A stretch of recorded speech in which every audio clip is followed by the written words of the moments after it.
Hello students, मैं doctor Nikhil Ranjan Jha आज आप लोगों को इंटरफेरेंस, जिसको व्यतिकरण कहते हैं, आप लोगों से डिस्कस करूंगा।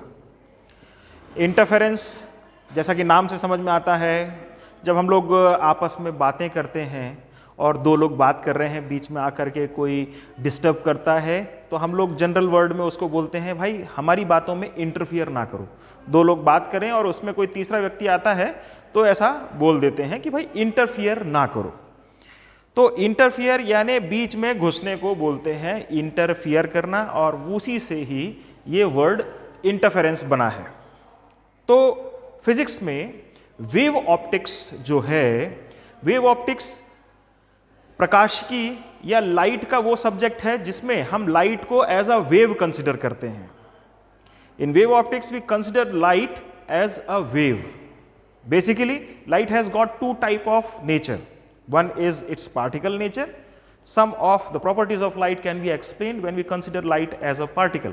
And there are some properties like interference, diffraction, polarization.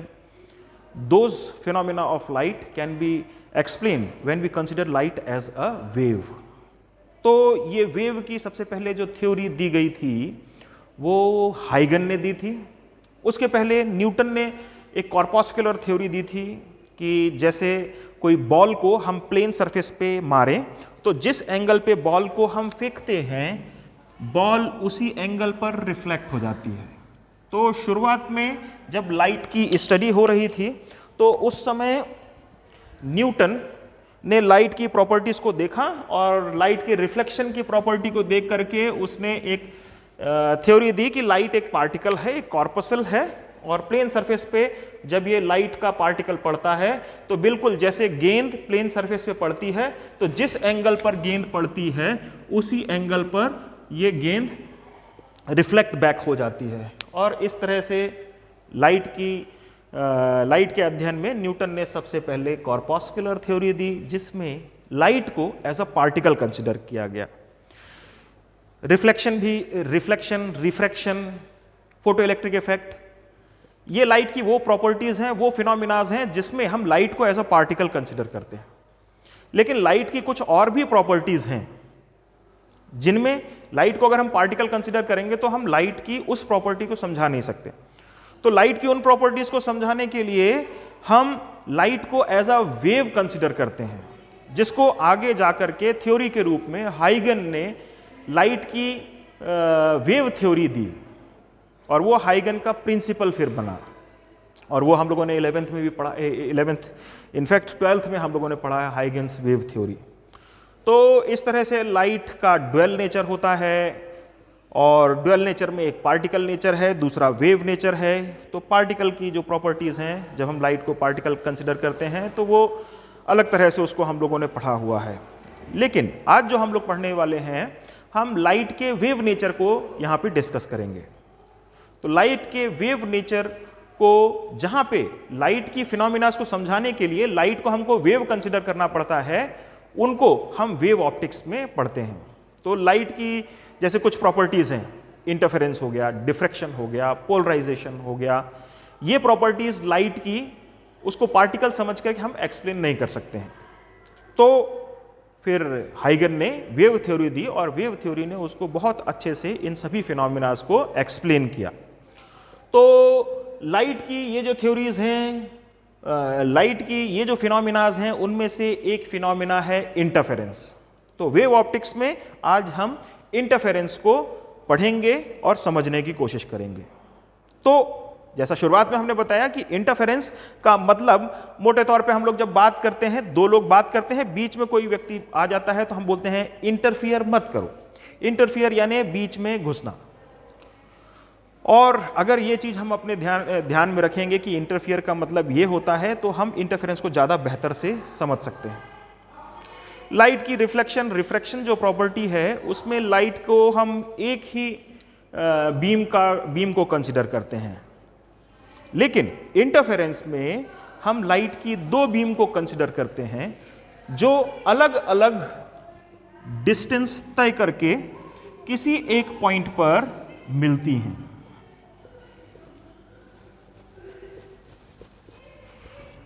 तो इसमें कुछ एक्सपेरिमेंट्स हैं,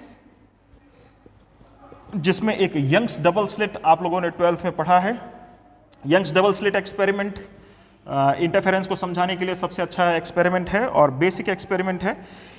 इसमें क्या किया जाता है, यंग्स डबल स्लिट एक्सपेरिमेंट में ये स्लिट 1 स्लिट 2 ये दो कोहेरेंट सोर्स बनते हैं किसी एक मेन सोर्स से, इनहेरेंट सोर्स से ये दो कोहेरेंट सोर्स बनते हैं और इन दो कोहेरेंट सोर्स को बनाने के लिए अलग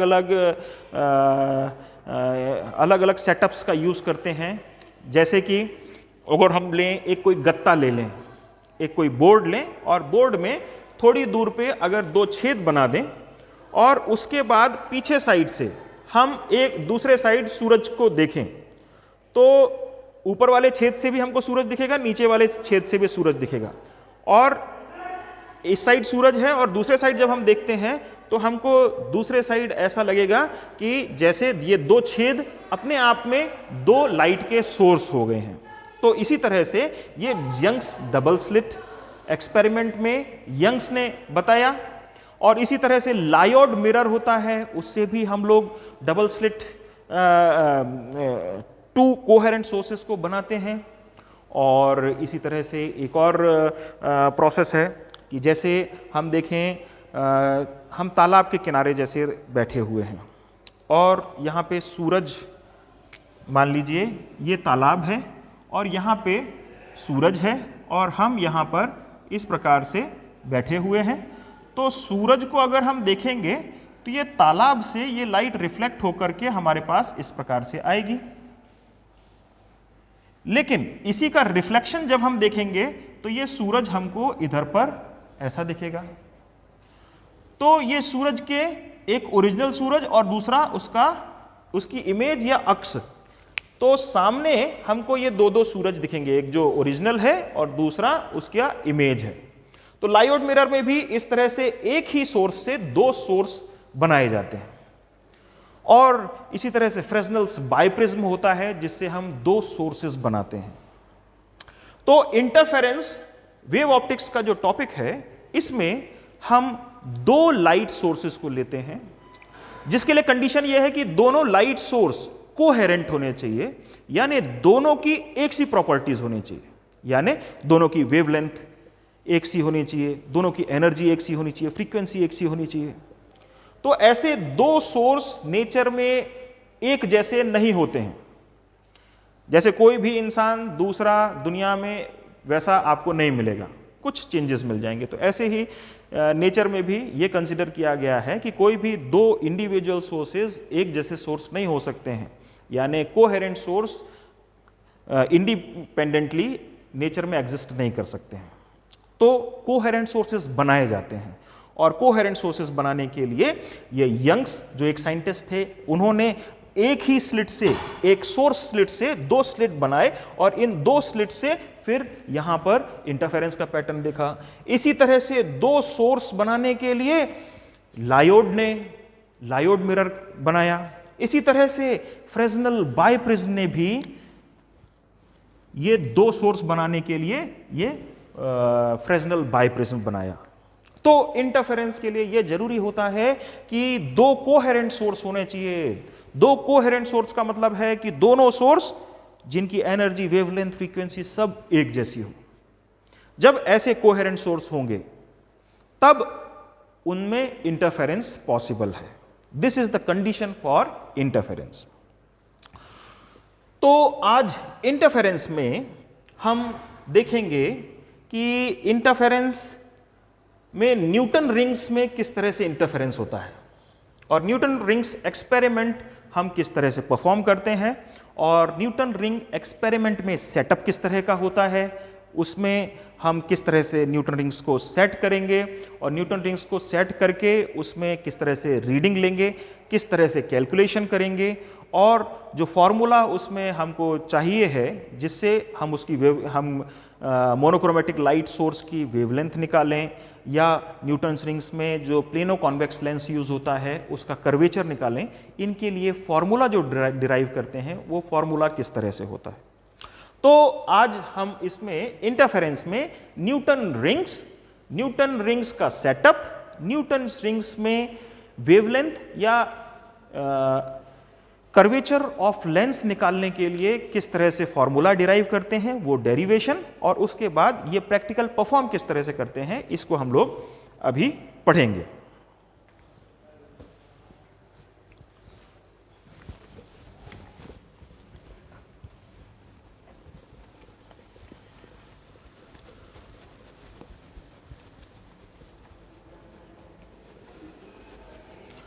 तो इंटरफेरेंस में क्या होता है? तो इंटरफेरेंस में क्या होता है? इंटरफेरेंस में यंग्स डबल स्लिट एक्सपेरिमेंट में ये दो स्लिट बन जाती हैं और यहां पे एक इनहेरेंट सोर्स होता है और यहां से सामने स्क्रीन पर ये दो लाइट अनइक्वल डिस्टेंस ट्रेवल करके यहां पर इंटरफेरेंस का पैटर्न बनाती हैं। ये जो जिगजैग है, इसमें ये वाला जो पार्ट है ये ब्राइट फ्रिंज का है और ये वाला जो पार्ट है ये डार्क फ्रिंज का है। तो इसमें पैटर्न कैसा मिलता है? ब्राइट डार्क, ऐसे फ्रिंजेस का पैटर्न इसमें मिलता है। इन लोगों को सर बात करने के लिए, मना करने के लिए बोलो। तो इसमें यंग्स डबल स्लिट जो एक्सपेरिमेंट है,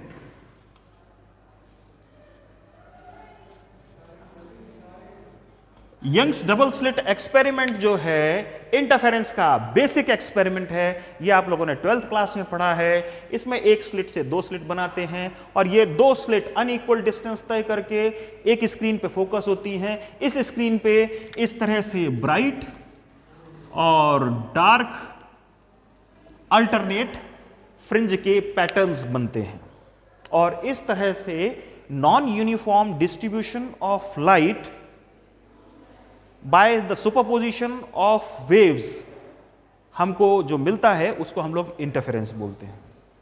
तो यंग्स डबल स्लिट एक्सपेरिमेंट में ये हम लोगों ने देखा था। अब हम इसको न्यूटन्स रिंग्स में देखेंगे कि किस प्रकार से इंटरफेरेंस होता है। तो ये न्यूटन्स रिंग्स एक्सपेरिमेंट जो है ये बीएससी में पढ़ाया जाता है। बीएससी के प्रैक्टिकल के पार्ट में है, थियोरेटिकल पार्ट में भी है, साथ में इंजीनियरिंग के भी थियोरेटिकल और एक्सपेरिमेंटल दोनों पार्ट में है। तो let's start Newton's rings experiment. So this experiment is the experiment in which we uses the phenomena of interference so as to determine the wavelength of monochromatic light or the curvature of the plano-convex lens or any curvature of the lens. तो इसके setup में अगर हम लोग देखें तो जैसा कि नाम से समझ में आ रहा है, ये न्यूटन जो हैं, ये न्यूटन कहीं पे भी हमको मिल जाते हैं। न्यूटन इतने फर्टाइल माइंड थे कि न्यूटन के मैथमेटिक्स में भी हमको दखल दिखती है, फिजिक्स में भी दखल दिखती है, ऑप्टिक्स में भी दखल दिखती है, हमको सॉलिड स्टेट में भी दखल मिलती है। हर जगह न्यूटन हमको मिल ही जाते हैं और यहाँ पे भी वेव ऑप्टिक्स में भी हमको न्यूटन्स के रिंग मिल गए। अब न्यूटन्स रिंग्स एक्सपेरिमेंट जो है, ये न्यूटन्स रिंग्स नाम क्यों पड़ा है? न्यूटन की याद में इसको न्यूटन रिंग्स नाम दे दिया हमने। और ये एक्सपेरिमेंट जो है, ये एक्सपेरिमेंट में सेटअप कैसा होता है उसको हम समझेंगे और किस तरह से रिंग्स बनते हैं उसको हम लोग देखेंगे। तो इंटरफेरेंस में क्या होता है? इंटरफेरेंस में दो कोहेरेंट सोर्स चाहिए रहते हैं। Interference can not take place unless you have got coherent sources, two coherent sources. तो इंटरफियर तब होगा जब दो हों। तो इसीलिए इंटरफेरेंस में भी दो लाइट सोर्स होते ही होते हैं। इसलिए हरदम याद रखिएगा कि इंटरफेरेंस की जब बात आ रही है तो इंटरफेरेंस यानी इंटरफियर करना। दो लोग बात कर रहे हैं, बीच में जाके कोई इंटरफियर कर रहा है, तो वो तो तभी होगा जब दो होंगे। तो इसीलिए इंटरफेरेंस के लिए दो लाइट सोर्स, कोहेरेंट सोर्स होना जरूरी है। तो यहां पर हम इंटरफेरेंस में हम न्यूटन्स रिंग्स एक्सपेरिमेंट को देखें। तो न्यूटन्स रिंग्स एक्सपेरिमेंट में सबसे पहले हम देखें सेटअप क्या होता है, किस प्रकार से न्यूटन्स रिंग्स के एक्सपेरिमेंट को सेटअप किया जाता है। इसमें एक प्लेनो कॉन्वेक्स लेंस होता है, जैसा कि नाम से समझ में आ रहा है कि जो लेंस है इसका एक साइड प्लेन है और दूसरा साइड इसका कॉन्वेक्स है। और ये प्लेनो कॉन्वेक्स लेंस जो है, इसका कॉन्वेक्स सरफेस जो है, it is made to rest over a plane glass plate. इस प्लेनो कॉन्वेक्स लेंस को हम प्लेन ग्लास प्लेट पे रख देते हैं। This is what? Plane glass plate. And over this plain glass plate we have placed a plano convex lens.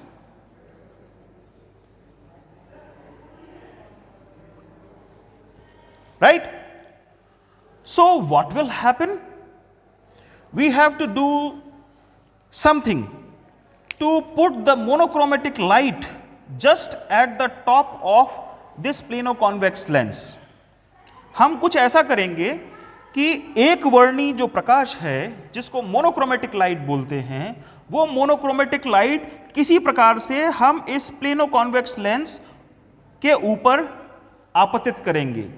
ठीक है? तो इसको मोनोक्रोमेटिक लाइट को इसके ऊपर डालने के लिए हम क्या कर सकते हैं कि यहां पे अगर लाइट डालेंगे तो यहां से लाइट वापस यहां पे आएगी तो हम देख नहीं पाएंगे, क्योंकि जब इसमें मोनोक्रोमेटिक लाइट डालते हैं तो यहां पर जो इसका पॉइंट ऑफ कांटेक्ट होता है, यहां पर रिंग्स बनते हैं, ब्राइट और डार्क अल्टरनेट रिंग्स बनते हैं।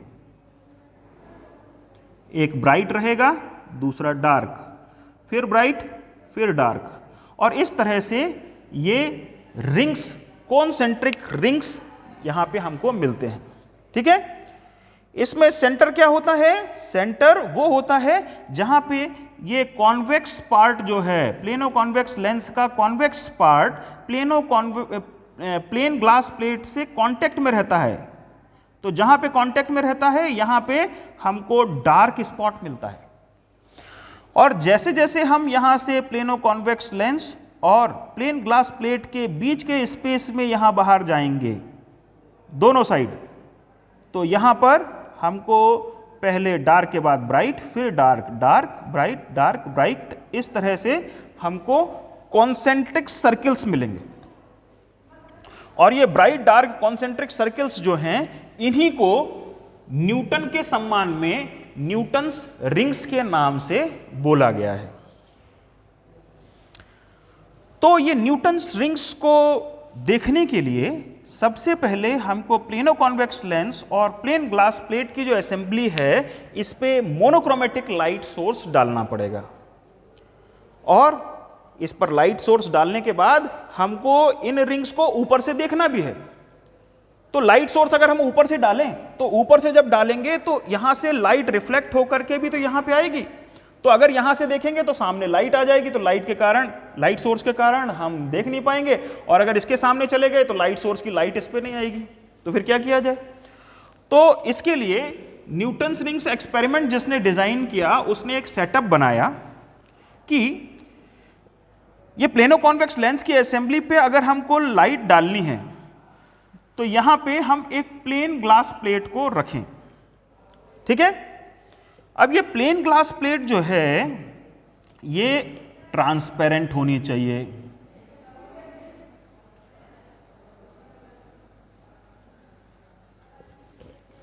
ठीक है? अब ये क्यों रखी, ये अभी हम आगे समझेंगे। अच्छा, ये ट्रांसपेरेंट ग्लास प्लेट जो है, इसका एंगल 45 डिग्री पे हम रखेंगे। ये क्यों, अभी आप समझेंगे। तो प्लेनो कॉन्वेक्स लेंस पर, जो कि प्लेन ग्लास प्लेट पे रखा हुआ है, इसमें इंटरफेरेंस पैटर्न देखने के लिए इसके ऊपर लाइट डालनी है। तो इसके लिए क्या किया, 45 डिग्री पर एक ट्रांसपेरेंट ग्लास प्लेट डाल दी। और इस ट्रांसपेरेंट ग्लास प्लेट पे क्या किया कि इसमें मोनोक्रोमेटिक लाइट सोर्स यहां पे लगा दिया। ठीक है? तो 45 डिग्री पे जब लाइट सोर्स आएगा तो यहां पे 90 डिग्री का एंगल बना लेगा। ठीक है ना? तो यहां से ये लाइट सोर्स आ रहा है, इस ग्लास प्लेट से टकरा रहा है, और टकराने के बाद ये सीधा का सीधा इस प्लेनो कॉन्वेक्स लेंस के कॉन्वेक्स सरफेस पे ऊपर, प्लेन सरफेस पे ऊपर पड़ रहा है और फिर ये लाइट नीचे जाएगी। अब नीचे कैसे जाएगी उस पर भी अभी हम दूसरा डायग्राम से आपको बता रहे हैं। लेकिन इसके पहले यहाँ पर जो लाइट है, लाइट को जो मोनोक्रोमेटिक लाइट सोर्स आ रही है, इसको लाइट के ऊपर प्लेनो कॉन्वेक्स लेंस के ऊपर डालने के लिए हमने एक 45 डिग्री पर ट्रांसपेरेंट ग्लास प्लेट तो लगा दी। ट्रांसपेरेंट ग्लास प्लेट से क्या होगा कि 45 डिग्री पे ये रिफ्लेक्ट होकर के यहाँ पे 90 डिग्री का एंगल बनाएगी और ये सीधी प्लेनो कॉन्वेक्स लेंस और प्लेन ग्लास प्लेट की असेंबली पे जाएगी। और यहाँ पर ये जो स्पेस है जिसको हम बोलेंगे कि एयर, या फिर इसको बोलेंगे wedge film, wedge shaped film, यहाँ पे जो एयर फिल्म रहेगी, इस एयर फिल्म में ये इंटरफेरेंस होता है। तो यहाँ से ये मोनोक्रोमेटिक लाइट सोर्स आई, इससे टकराई और जिस पाथ से आई यहाँ पे इंटरफेरेंस हुआ और वापस फिर ये इसी एंगल पे यहाँ पे गई और यहाँ पे हम ऊपर से, क्योंकि ये जो ग्लास प्लेट है ये ट्रांसपेरेंट है, तो जो लाइट यहाँ से पार्शियली रिफ्लेक्ट हो रही है वो वापस यहाँ पे इंटरफियर करके उसी पाथ पे वापस आएगी और ये ट्रांसपेरेंट ग्लास प्लेट से पार हो करके दूसरे साइड हमको मिल जाएगी। अब जो यहाँ पर एयर फिल्म में इंटरफेरेंस हो रहा है, इस इंटरफेरेंस के कारण यहाँ पर न्यूटन्स रिंग्स बनते हुए दिखेंगे, यानी कॉन्सेंट्रिक ब्राइट और डार्क रिंग्स बनते हुए दिखेंगे। और ये रिंग्स इतने छोटे होते हैं कि इनको हम लोग नेकेड आई से अच्छे से नहीं देख सकते हैं। तो इसको देखने के लिए ये जो रिंग्स, यानी यहाँ से जो लाइट आई रिफ्लेक्ट होकर के यहाँ पे इंटरफेरेंस हुआ, रिंग्स बने, और इन रिंग्स को देखने के लिए ये लाइट रिफ्लेक्ट होकर के वापस यहाँ पे ट्रांसपेरेंट ग्लास प्लेट से पार होकर के जब यहाँ पे आई, तो रिंग्स को देखने के लिए यहाँ पर हम माइक्रोस्कोप का यूज करते हैं।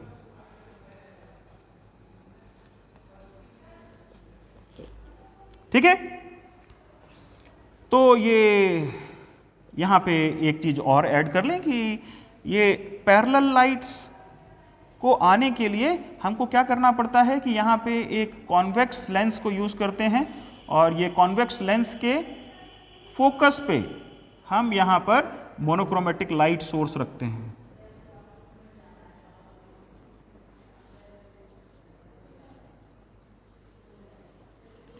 ये मोनोक्रोमेटिक लाइट सोर्स जनरली जो एक्सपेरिमेंट में हम लोग यूज करते हैं वो होता है सोडियम लैंप।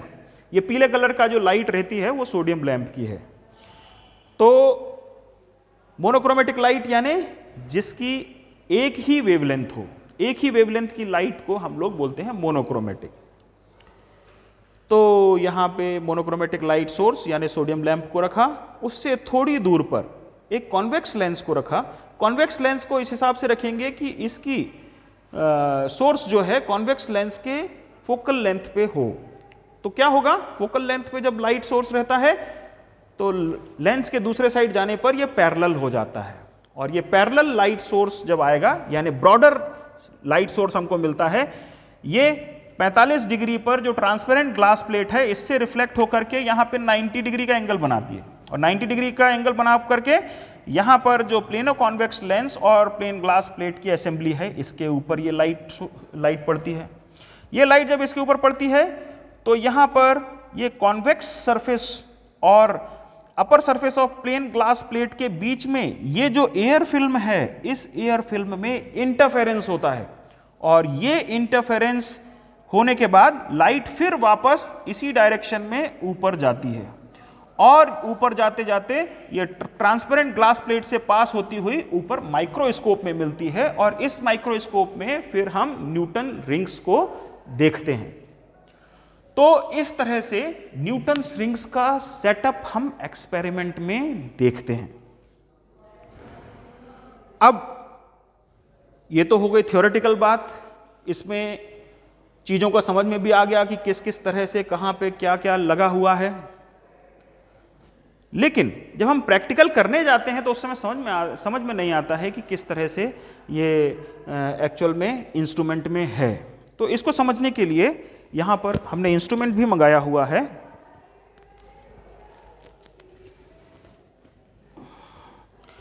ये न्यूटन रिंग्स का एक्सपेरिमेंट है। लाइट आ रही सर बराबर? ये न्यूटन रिंग्स का एक्सपेरिमेंट है।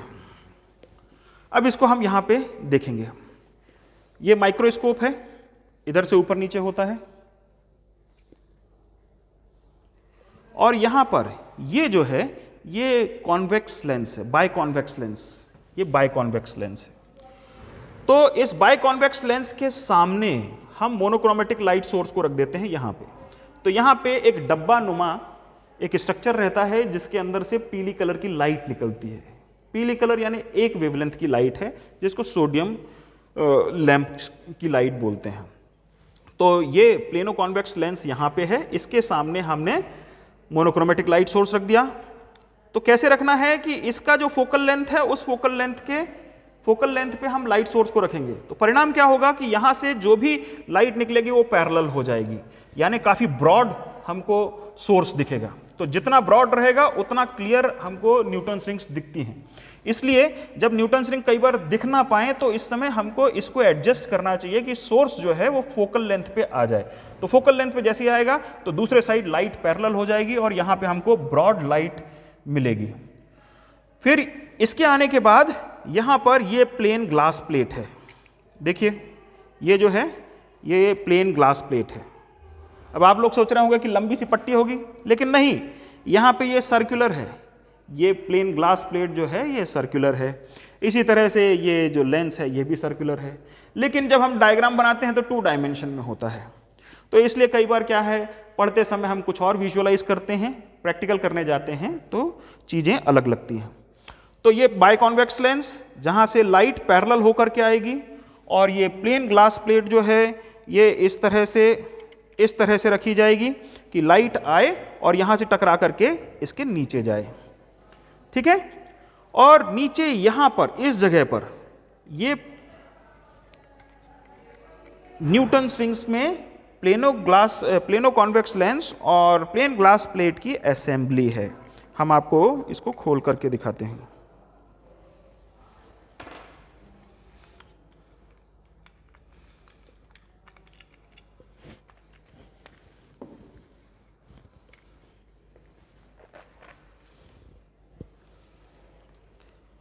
ये देखिए, इसको इस तरह से खोल रहे हैं।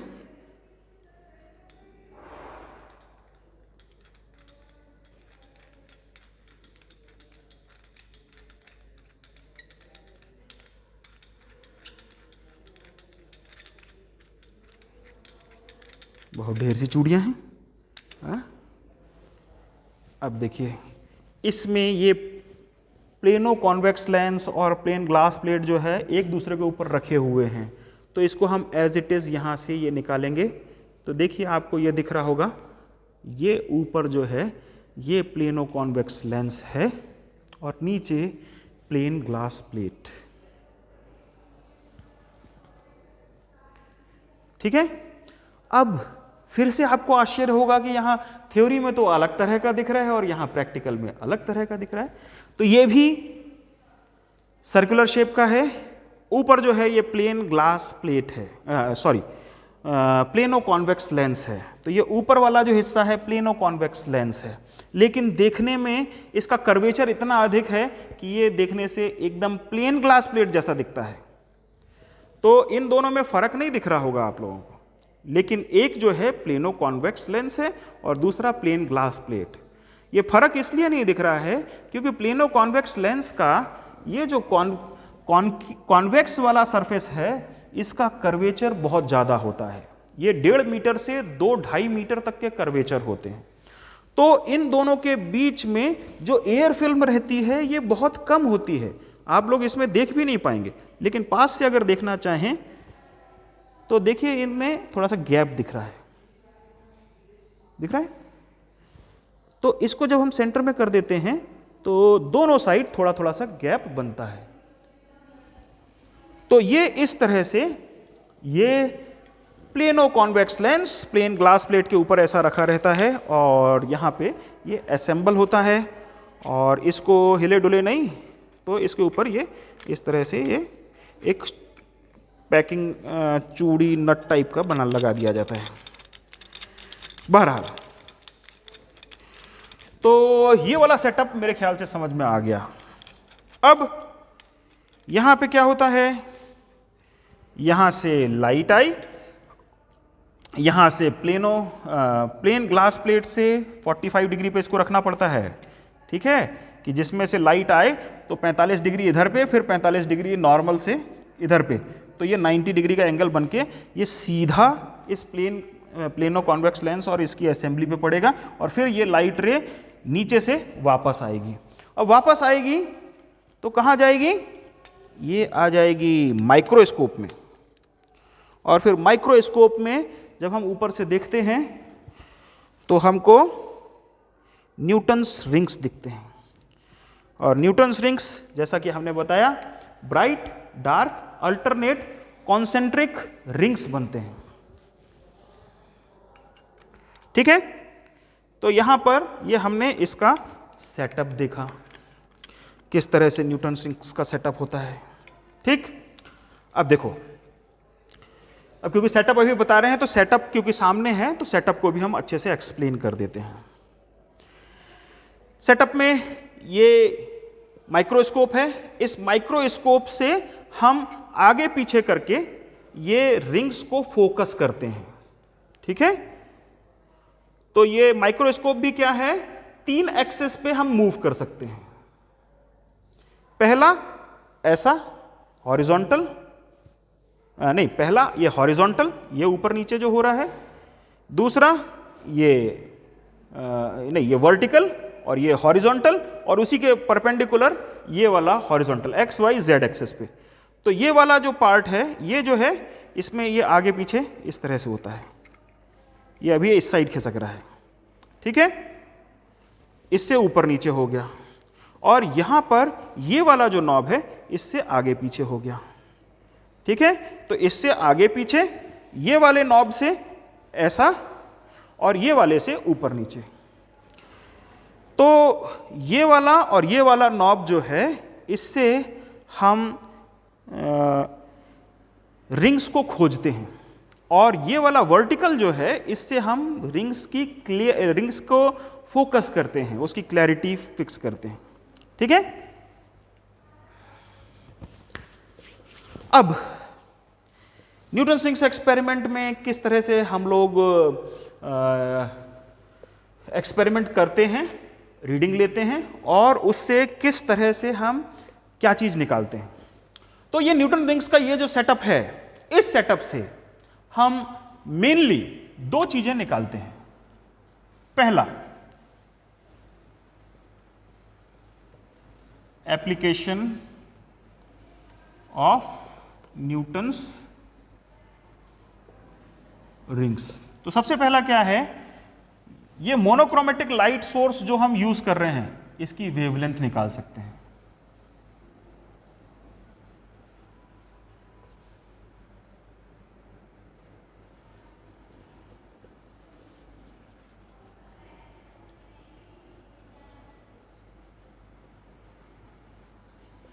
ठीक, अच्छा, यहां पे इंटरफेरेंस में आप देखेंगे तो हरदम एक वर्ड यूज होता है मोनोक्रोमेटिक। तो मोनोक्रोमेटिक जो है यानी एक वर्णी प्रकाश होना चाहिए, यानी एक ही वेवलेंथ की लाइट में इंटरफेरेंस दिखेगा, ठीक है ना। जो हमने शुरुआत में बताया था कि इंटरफेरेंस के लिए कोहेरेंट सोर्स होना चाहिए। कोहेरेंट सोर्स यानी दोनों जो एक जैसे हों। तो दोनों सोर्स जो एक जैसे हों वो तभी एक जैसे होंगे जब दोनों की वेवलेंथ एक ही हो। तो वेवलेंथ एक ही हो, उस सोर्स को बोलते हैं मोनोक्रोमेटिक। तो ये जो भी हम मोनोक्रोमेटिक लाइट सोर्स ले रहे हैं उसकी वेवलेंथ निकालने के लिए न्यूटन्स रिंग्स एक्सपेरिमेंट को यूज करते हैं। वहीं दूसरी ओर यहां पर प्लेनो कॉन्वेक्स लेंस और ये प्लेन ग्लास प्लेट है, इसमें ये जो प्लेनो कॉन्वेक्स लेंस का कर्वेचर है, यानी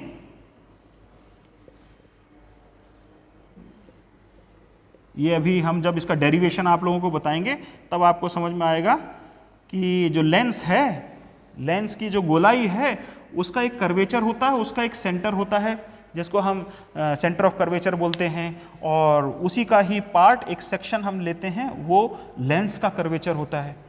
तो ये जो कर्वेचर है, इस कर्वेचर को निकालने के लिए भी हम लोग इस न्यूटन्स रिंग्स एक्सपेरिमेंट का यूज करते हैं। तो क्या निकालते हैं, क्या और निकाल सकते हैं, डिटरमाइनिंग रेडियस ऑफ कर्वेचर।